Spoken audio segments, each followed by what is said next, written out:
This January 04 question 7. A technician is asked to construct a potential divider circuit to provide an output of 1.5 volts. She has available a battery of EMF 6 volts, a negligible internal resistance, and resistors of resistance 750, 500 and 250. She first writes down the equation for the potential divider. If I just scan in a wee bit, V out is equal to R1 V in over R1 plus R2. She then draws the circuit diagram, and it's shown here. On figure 7.1, insert the values of the two resistors that the technician should use. So we have available to us 750, 500 and 250. But when we have a battery of EMF 6 volts, we want an output of 1.5. So really the two voltages there are 1.5 plus 4.5 makes 6. And so that's the ratio you want your two videos or your two resistors to be in, 1.5 and 4.5 volts. So that's a ratio of 1 to 3. So we have to choose two resistors which have a ratio of 1 to 3.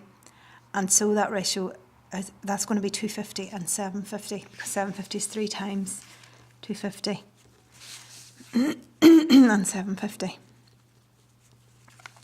And so the 250 is going to be the smaller one, and the 750 is going to be the top one. Show also on figure 7.1 where the 6 volt battery should be connected and where the 1.5 output is obtained. And so I'm just going to draw in a 6 volt battery here. You could do a dot dot and another one there. And the 1.5 output is obtained, so it's going to be obtained across here. You can put in a voltmeter if you want there. The technician constructs the circuit. She checks the output voltage with a voltmeter and then obtains a reading of 1.5 volts. What property does this voltmeter have which makes it ideal for this task? And it has to have an infinite resistance or huge resistance, and then that means that no current flows through it, and so you're not losing current through it. So an ideal voltmeter will have an infinite resistance. Later the technician investigates the effect of connecting the unused resistor across the output terminals of the circuit. She then connects a voltmeter across this resistor, calculate the reading obtained. So I'm just going to draw that again. Here's your 6 volt input. You've got 750 volts here. You've got your 250 here. And the unused one then was the 500, and we're going to put it across here. 500 ohms. Okay, so first thing we're going to do is calculate the total resistance of the parallel part. So I'm going to do the product over the sum, which is 250 times 500. And then the sum is 250 plus 500. And that gets you a total value of 167 ohms.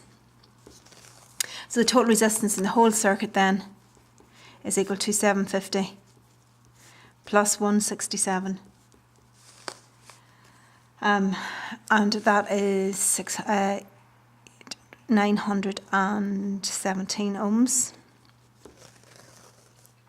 And then we're going to calculate the current in the circuit and the voltage then, which is coming out here. So the current in the circuit is V over R, which is 6 over 917, which gives you 0.0065 amps. And then the voltage across the parallel bit then is equal to IR. So the total current is a 0.0065 amps, multiplied by the total resistance of the parallel part was a 167, and that gives you 1.09 for your answer.